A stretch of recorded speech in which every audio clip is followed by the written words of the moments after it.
Alright, so in this video, I want to help a lot of you out there who might be struggling with finding motivation to study long hours. It's easy to hear all the annoying people online going, yeah, I studied 8 hours today, or I studied 12 hours, or someone else to say, I feel so unproductive because I only studied 6 hours today. Now, I don't want to make you delusional and tell you that you don't need to study 6 hours a day to do well in your exams, because even though there is a chance that you might not need to study 6 hours a day, I don't want to limit you from studying as much as possible. I'm not going to make another excuse for you to want to study less, because especially if this is an important exam, you want to be pushing yourself to study longer and more intensely so that you have absolutely zero regrets when you sit that exam, making sure that you are going to get the highest grade possible. So the first tip is a classic one that was introduced first to me and a lot of other people in the book Atomic Habits by James Clear, and that is to always keep your work easily accessible, preferably on your desk with the book on the right page. This doesn't just work with studying. If you want to get any habit to stick, the number one rule in the book is to reduce the friction of actually starting the task by keeping whatever you need to start the activity clearly in your sight. If you want to learn the guitar and practice every day,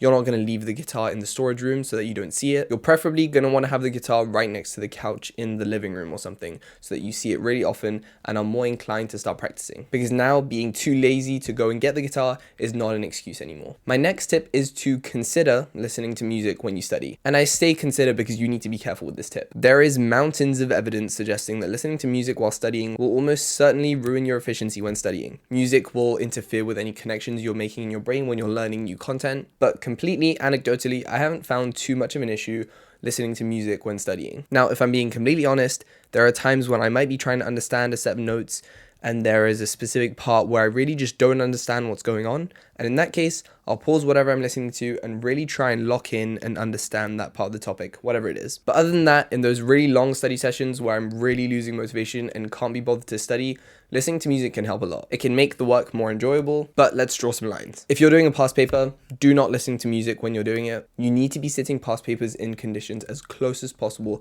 to those you're going to be sitting the actual exam in. Also, if you personally find music with lyrics really distracting, don't listen to it, obviously. But if you still want to listen to something, you can try classical music or instrumental music from your favorite video game or movie. Some people find brown or white noise or raindrop sounds to be useful.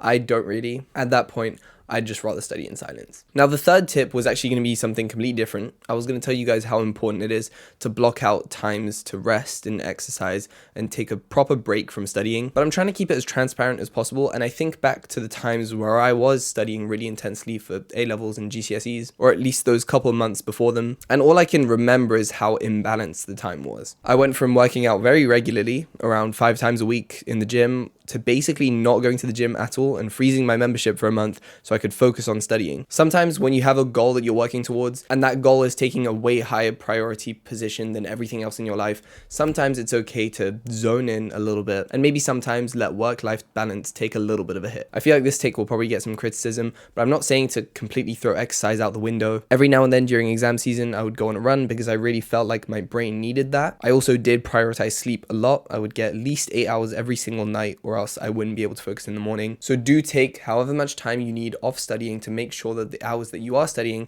are as effective as possible. I think methods like the Pomodoro timer can be really useful for some people if you're really struggling to study many hours a day and you just end up going on your phone all the time. But for some people, that might be forcing you to take a break when you don't actually need it. If you've started studying and you're really in the flow state, maybe the last thing you need is for a timer to tell you to stop studying and take a break, because getting back into that rhythm is going to be a pain. Tip number 4 is to change up the subject that you're studying to keep it fresh and interesting. It can be very boring to study just the same topic and the same subject for many hours a day. There was this study that was done, and I don't really know the specifics of it, but it involved getting a bunch of people on computers on Google Chrome with a bunch of tabs open, and each tab had a different puzzle or game that the test subject had to solve. And the study showed that there was a very clear sweet spot for the frequency of tab switching for the test subjects, which were those who completed all the games in the fastest amount of time. These subjects allowed for a little bit of distraction by changing up the tab, like changing the puzzle that they were working on every now and then if they were getting bored or felt like they couldn't solve it at the time. But at the same time, they didn't allow too much distraction to the point where they were not focusing on any of the mini games at all,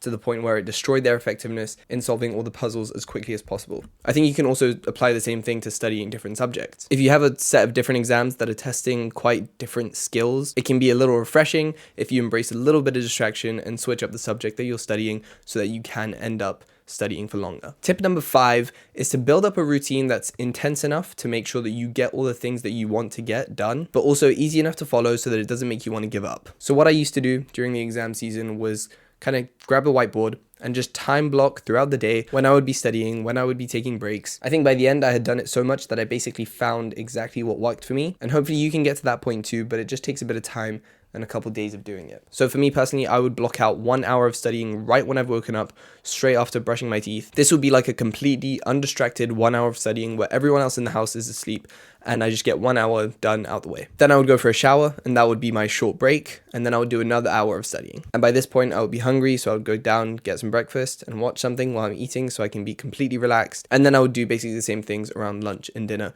Those would be my extended breaks. I would normally study in 1, sometimes 2 hour blocks, and then a couple like snack breaks in between. And the lunch break was the time that I would normally fit in a little bit of exercise so that my mind is fresh so I can study for the rest of the day as well. I think for some people, planning out the breaks can be really useful so that you actually have something to look forward to and you're not just studying for a really, really long time with no particular goal. And my 6th and final tip, don't worry, I'll keep it short. It's just to remove distractions, turn your phone off, put it under your bed, put it out of sight, and just get on with the studying. You can go on it after or after the exams or whatever, but right now you need to study as much and as effectively as possible. So those were my 6 tips for studying longer for whatever exam you might have coming up. Don't get too caught up in all the hype around studying smart and not hard, because while studying effectively and using your time efficiently are really important, the people who are going to do the best in the exam are the people who can do that and work really hard. So make sure not to make excuses for yourself.